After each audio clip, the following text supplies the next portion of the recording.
Hello everyone, नमस्ते India and wonderful welcome to civil aspirant. I hope आप सभी लोग काफ़ी बेहतरीन होंगे। वीडियो के अंदर हम बात करेंगे यूपीएससी की तैयारी शुरू कहाँ से करें, how to crack UPSC CSC. इस एग्ज़ाम को क्रैक करने के लिए आपको शुरुआत कहाँ से करनी है, किन बेसिक पॉइंट को ध्यान में रखना है, इसके ऊपर बात करेंगे। वैसे मैंने इसके ऊपर एक पहले वीडियो बना रखा था, लेकिन उसके अंदर मैंने कुछ एक पॉइंट नहीं बताए थे। इस वीडियो के अंदर मैं उनको भी कवर करूंगा कि तैयारी को करते वक्त किन किन बातों को ध्यान में रखना है, किन किन गलतियों से बचना है, और एक सवाल, क्या कोचिंग ज़रूरी है या नहीं है, जो कि काफ़ी एस्पिरेंट के मन में आता है। इसके ऊपर भी हम बात करेंगे। लेकिन उससे पहले मैं आपको जानकारी देना चाहूँगा फ्री यूपीएससी क्लासेस के बारे में। दोस्तों, मैं आपको यकीन दिलाता हूँ ये फ्री क्लासेज आपको अंत तक काफ़ी ज़्यादा हेल्प करेगी। ये फ्री क्लासेज आपको प्रेप लेटर एप्लीकेशन के ऊपर देखने को मिल जाएगी। एप्लीकेशन की लिंक आपको नीचे मिल जाएगी। काफ़ी ज़्यादा शानदार क्लासेज है जो कि एम पुरी सर के द्वारा ली जा रही हैं। एम पुरी सर जो कि पॉलिटी के लिए जीनियस कहे जाते हैं। अगर आप इनकी ऑफलाइन किसी क्लासेस को लेने जाएंगे तो इनकी फीस काफ़ी ज़्यादा हाई होती है, जिनको कोई नॉर्मल स्टूडेंट अफोर्ड नहीं कर सकता है। अगर आपको यहाँ से फ्री में क्लासेस देखने को मिल रही है तो उनको अवेल जरूर कीजिएगा और अपनी पॉलिटी को अभी से स्ट्रांग बना दीजिएगा, क्योंकि पॉलिटी एक ऐसा सब्जेक्ट है जिसको पढ़ने के लिए आपको कॉन्सेप्ट की नीड होती है, जिसको पढ़ने के लिए आपको थ्योरी की नीड होती है, और उन सबको समझने के लिए एक अच्छा टीचर की नीड होती है। और जब आपको फ्री में देखने को मिल रही है तो उसको अवेल कीजिएगा। नीचे लिंक मिलेगी, जब आप क्लिक करेंगे तो आपसे एक कोड पूछा जाएगा और कोड के तौर पर आप यूज़ करेंगे CA99। जैसे आप इस कोड को डालेंगे तो आपके लिए सभी क्लासेज बिल्कुल फ्री ऑफ कॉस्ट हो जाएगी। साथ में आपको यहाँ पर फ्री में टेस्ट देखने को मिल जाएंगे, NCERT की समरी देखने को मिल जाएगी, PDF देखने को मिल जाएगी, प्रीवियस ईयर के क्वेश्चंस देखने को मिल जाएगी। बहुत सारी चीज़ें आपको यहाँ पे देखने को मिल रही हैं, तो उसको मिस मत कीजिएगा, जाइए और अवेल कीजिए। दोस्तों, अब हम बात करते हैं कि हमको शुरू कहाँ से करना है, किन बुकों से हमें शुरुआत करनी है।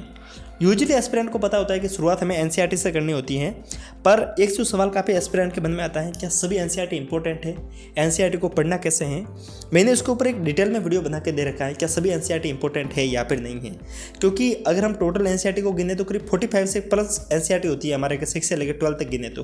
लेकिन उसमें से अगर मुश्किल से आपके 30 NCERT होती है जो इंपॉर्टेंट होती है, बाकी काम की नहीं होती है, तो उसके ऊपर मैंने एक वीडियो बना के दे रखा है, जाके उसको देखिएगा जरूर। बाकी पढ़ना कैसे है उसके ऊपर भी मैंने वीडियो बना के दे रखा है, लेकिन मैं आपको भी शॉर्ट में बताऊं तो आपको NCERT 6 से 12 तक नहीं पढ़नी है, 12 से 6 तक पढ़नी है। कहने का अर्थ आपको पहला 12th करनी है, फिर 11th, फिर से 10th, फिर 9th, इस हिसाब से पढ़ना है। उस वीडियो को देखिएगा, आपको और ज़्यादा समझ आएगा। अब बात आती है कि हमें पता है कि NCERT को पढ़ना है, पर हम शुरुआत किस सब्जेक्ट से करें। दोस्तों, ये सवाल आना लाजमी भी है, क्योंकि आपको सब पता है कि आपको ये सब्जेक्ट पढ़नी है। और मैं अक्सर देखता हूँ कि स्टूडेंट जो सबसे बड़ी गलती करते हैं शुरुआत में, वो ये है कि शुरुआत हिस्ट्री से कर देते हैं। लेकिन हमको शुरुआत पॉलिटी और इकोनॉमी जैसा सब्जेक्ट से ही करनी चाहिए। इसके पीछे जो सबसे बड़ा कारण है वो है पॉलिटी और इकोनॉमी एक ऐसा सब्जेक्ट है जो कि आपके करंट अफेयर से रिलेटेड है। लाइक अगर आप अभी न्यूज़पेपर पढ़ेंगे तो आप पाएंगे कि उसके अंदर बहुत सारे कॉन्सेप्ट, बहुत सारे जजमेंट पॉलिटी से आते हैं। अगर आप उसके अंदर इकोनॉमी वाले पोर्शन में अगर देखेंगे तो बहुत सारे मॉनेटरी पॉलिसी से रिगार्डिंग, बजट के रिगार्डिंग कॉन्सेप्ट आते रहते हैं, लेकिन वो आपको समझ में नहीं आएंगे जब तक आपको इन दोनों सब्जेक्ट की बेसिक थ्योरी नहीं पता है। अगर आप इन सब्जेक्ट को लास्ट में पढ़ेंगे तो आपकी जो 6 महीने का न्यूज़पेपर है उसमें आपको कुछ समझ में नहीं आएगा।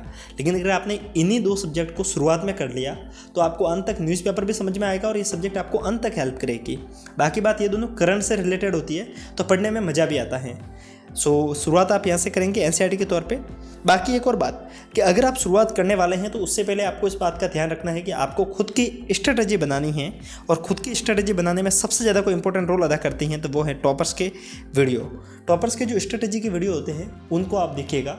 वैसे हमने भी इसके ऊपर 1-2 वीडियो कर रखे थे, 1-2 वीडियो नहीं, बहुत सारे वीडियो किए थे। इसके ऊपर हमने प्लेलिस्ट बना रखी है, जिसका हमने टॉपर्स टॉक करके एक प्लेलिस्ट का नाम दे रखा है, जाके उसको देखिएगा।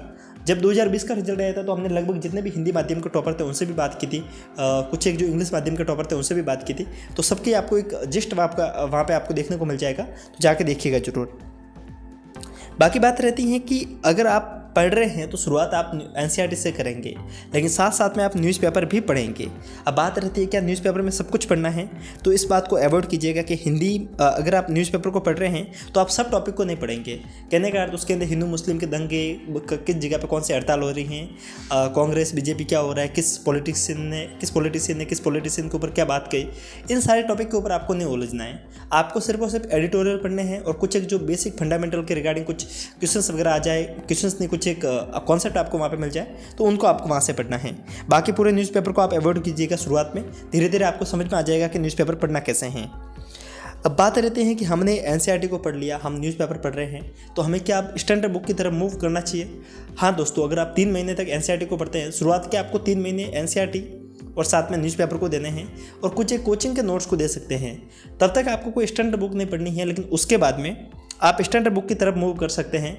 और क्या सभी स्टैंडर्ड बुक पढ़नी है? तो दोस्तों मैं आपको बता दूं, सभी स्टैंडर्ड बुक आपको नहीं पढ़नी है। इसके लिए आपको टॉपर्स के वीडियो काफ़ी ज़्यादा हेल्प करेंगे। सभी सब्जेक्ट के लिए लोग स्टैंडर्ड बुक बता देते हैं, लाइक सोसाइटी के लिए, सोशल जस्टिस के लिए, जिनकी कोई नीड नहीं होती। कौन कौन सी बुकें पढ़नी है उसके लिए आप टॉपर्स के वीडियो देखिएगा, हमारे चैनल पर अवेलेबल है, जाके एक बार देख लीजिएगा। दोस्तों उसके बाद में एक सबसे ज़्यादा इंपॉर्टेंट कोई टॉपिक रहता है, तो वो है ऑप्शनल। अगर आप अपना ऑप्शनल शुरुआत में ही डिसाइड नहीं करेंगे तो आपको काफ़ी ज़्यादा बाद में दिक्कत होगी। अगर आप शुरुआत के 5-6 महीने तक पढ़ रहे हैं, शुरुआत में अगर 3-4 महीने हो गए, 5 महीने होने का आए हैं, तो अब एक अच्छा सा टाइम आ गया है जिससे में आपको ऑप्शनल लेना चाहिए, ऑप्शनल का चुनाव करना चाहिए। दोस्तों इस बात का भी ध्यान रखिएगा कि आपको पहले दिन ही ऑप्शनल का चुनाव नहीं करना है किसी के इन्फ्लुएंस में आके। कुछ लोग जो टीचर जो पढ़ाते हैं उनको तो यही लगता है कि उनका ऑप्शनल सबसे बेस्ट है, लेकिन इसके लिए अगर आप 3-4 महीने पढ़ेंगे, थोड़ी बहुत आप रिसर्च करेंगे, कुछ एक टॉपर्स के वीडियो देखेंगे, तो आपको पता चलेगा कि किस ऑप्शनल में क्या रूल्स हैं, क्या उसका सिलेबस है, और उसके बाद में अगर आप ऑप्शनल लेंगे तो आपको काफ़ी ज़्यादा हेल्प होगी। और ये आपको शुरुआत में ही डिसाइड करना है 5-6 महीने के बाद में। ऐसा नहीं कि आपको साल भर हो जाए फिर आप डिसाइड करेंगे कि लाइक मेंस आने वाला है, तो आपका कुछ नहीं होने वाला। बाकी एक और बात, इंटरनेट का यूज आप कैसे करेंगे। मैंने जो बोला था, जो गलतियाँ स्टूडेंट करते हैं वो, दोस्तों सबसे बड़ी गलती स्टूडेंट करते हैं पूरे दिन यूट्यूब पे टाइम बिताना, पूरे दिन जो टॉपर्स के जो इंटरव्यू के वीडियो होते हैं उनको सुनना, जिससे आपको कुछ भी ज़्यादा हेल्प नहीं होने वाले। स्टूडेंट सोचते हैं कि मेरा इंटरव्यू होगा तो मैं क्या जवाब दूंगा। दोस्तों वो सब बाद में होगा जब आप मेंस क्लियर करेंगे। इसके कारण मैं आपको कह रहा हूँ इंटरनेट का सही तरीके से यूज़ कीजिएगा, जो आपको उसके ऊपर रिसर्च करनी है वो कीजिएगा। ऐसा नहीं कि पूरे दिन बैठ के इंटरव्यू के वीडियो देख के अपना टाइम वेस्ट करें। तो इस बात को थोड़ा सा ध्यान रखिएगा। इंटरनेट आपके लिए वरदान भी है और साथ में अभिशाप भी हैं, जो कि हम बचपन में ऐसा पढ़ते थे, लेकिन उस बात का फॉलो अभी हमको करना है, उस बात को हमें अभी सीखना है। साथ में आपको हमेशा मोटिवेट रहना है, क्योंकि जो जर्नी है काफ़ी ज़्यादा लंबी जर्नी है। ऐसा नहीं है कि आज पढ़ने बैठे हो तो 2 महीने में खत्म हो जाएगी, 3 महीने में खत्म हो जाएगी। अगले आपको करीब 1.5 साल तक पढ़ना है, और इसके लिए आपको बीच बीच में हर एक 2 महीने के बाद में ऐसा लगेगा अगर मेरा नहीं हुआ तो क्या होगा, अगर नहीं हुआ तो मैं किसी और जॉब को करूँगा या नहीं करूँगा। काफ़ी ज़्यादा डिमोटिवेशन आएगा, लेकिन उसको आपको अवॉइड करना है और आगे बढ़ते जाना है। बाकी बात, अगर आप इन सारे पॉइंटों को फॉलो करते हैं, धीरे धीरे आप आपके अंदर पाएंगे, आपको खुद को मोटिवेशन मिलेगा। और एक दिन आप ध्यान रखिएगा, आज नहीं तो कल, 1 साल 2 साल, फर्स्ट अटैम्प्ट में नहीं तो सेकंड अटैम्प्ट में, सेकंड नहीं तो थर्ड अटैम्प्ट में, पर यकीन मानिए आप एक ना एक दिन एक अच्छे ऑफिसर के रूप में देश को सर्व जरूर करेंगे, ऐसा मेरा विश्वास है। बाकी बात, जो मैंने फ्री क्लासेस के बारे में आपको जानकारी दी थी, उसकी लिंक आपको डिस्क्रिप्शन में मिलेगी, तो उसको अवेल जरूर कीजिएगा। क्योंकि मैंने आपको जैसा कि बताया कि आपको शुरुआत पॉलिटी या फिर इकोनॉमी से करनी है। अगर आपको अभी पॉलिटी की क्लासेज देखने को ही मिल रही हैं तो जाके देखिएगा, आपको काफ़ी ज़्यादा हेल्प होगी। बाकी जो मैंने एक शुरुआत में बात बोली थी, क्या कोचिंग जरूरी है या नहीं है, तो दोस्तों मैं आपको बता दूं, कोचिंग की नीड तो इतनी ज़्यादा रहती नहीं है, क्योंकि कोचिंग वाले आपको जो सिखाते हैं वो ये है कि आपको पढ़ना कैसे है। अगर आपने इन सारी चीज़ों को टॉपर्स के वीडियो से वगैरह देख लिया तो आपको इसकी नीड नहीं रहेगी। बाकी बात, आज के टाइम में ऑनलाइन सब कुछ अवेलेबल है, आप हो सके तो ऑनलाइन किसी सब्सक्रिप्शन को ले लीजिएगा, ऑफलाइन से तो बेटर ही है। बाकी अगर आप जाना चाहते हैं तो जाइएगा, अगर आपको लगता है कि आपको काफ़ी ज़्यादा दिक्कत है तो आप इसके ऊपर डिपेंड कर सकते हैं। कोचिंग की नीड है या नहीं है, ये आपके ऊपर डिपेंड करता है, ना कि किसी कहने वाले के ऊपर डिपेंड करता है। क्योंकि अगर आपको लगता है कि आपको हिस्ट्री के कॉन्सेप्ट समझ में नहीं आ रहे हैं, पॉलिटी समझ में नहीं आ रही है, तो आप कोचिंग की तरफ जा सकते हैं, और या फिर आप ऑनलाइन भी किसी कोचिंग की तरफ जा सकते हैं। इसके ऊपर भी मैंने एक सीरीज़ बना के दे रखी है कि कौन सी कोचिंग अच्छी है, कौन सी कोचिंग बुरी है। बुरी के ऊपर तो नहीं कह सकते, किस कोचिंग के अंदर जाने पर आपको फ़ायदा होगा, इसके ऊपर मैंने एक सीरीज़ बना के दे रखी है, तो उसको भी आप देख सकते हैं, जाइए और विजिट कीजिए। बाकी ये वीडियो कैसा लगा एक बार बताइएगा ज़रूर। बाकी आप हमारे अगर किसी सोशल मीडिया हैंडल से जुड़ना चाहते हैं तो आप नीचे लिंक पाएंगे इंस्टाग्राम के, जहाँ से आप हमें जुड़कर कुछ भी आपके पर्सनल सवाल भी पूछ सकते हैं।